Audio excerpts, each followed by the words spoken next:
ওজন বাড়িয়ে বাজারে চড়া দামে বিক্রির আশায় এভাবেই ছাগলের মুখে জোরপূর্বক পাইপ ঢুকিয়ে পানি খাওয়াচ্ছেন ব্যবসায়ী। অবুঝ প্রাণীকে অসৎ উপায় অবলম্বন করে মোটা তাজাকরণের একটি ভিডিও এরই মধ্যে সামাজিক যোগাযোগ মাধ্যমে ব্যাপক আলোড়নের সৃষ্টি করেছে। ভিডিওতে দেখা যায় একটি ছাগলকে কয়েকজন মিলে শক্ত করে চেপে ধরে রেখেছে। ছাগলটি বাঁচার জন্য ছটফট করছে, মুক্ত হওয়ার আকুতি জানাচ্ছে, কিন্তু অতি মুনাফালোভী ব্যবসায়ীদের কানে সেই বোবা প্রাণীর কান্না পৌঁছায়নি। ছাগলটির মুখে জোরপূর্বক প্লাস্টিকের নল ঢুকিয়ে পানি ঢালা হয়। মূলত পশুর ওজন সাময়িকভাবে বাড়িয়ে ক্রেতাদের সাথে প্রতারণা করতেই এই নিষ্ঠুর পথ বেছে নেয় ছাগল পাইকার চান বাদশাহ এবং তার সহযোগী শাহদাত। ঘটনাটি ঘটেছে ব্রাহ্মণবাড়িয়ার বাঞ্ছারামপুরের রূপসদী এলাকায়।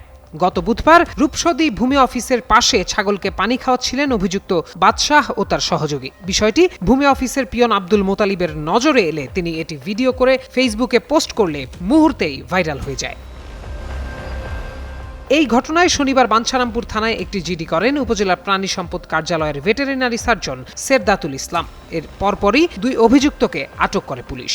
এদিকে ভিডিওটি প্রকাশ পাওয়ার পরপরই এলাকাবাসী এবং সচেতন নেটিজেনদের মধ্যে তীব্র ক্ষোভ ও নিন্দার ঝড় ওঠে। অভিযুক্তদের যথাযথ শাস্তি চান তারা। প্রত্যয় দাস, যুগান্তর নিউজ।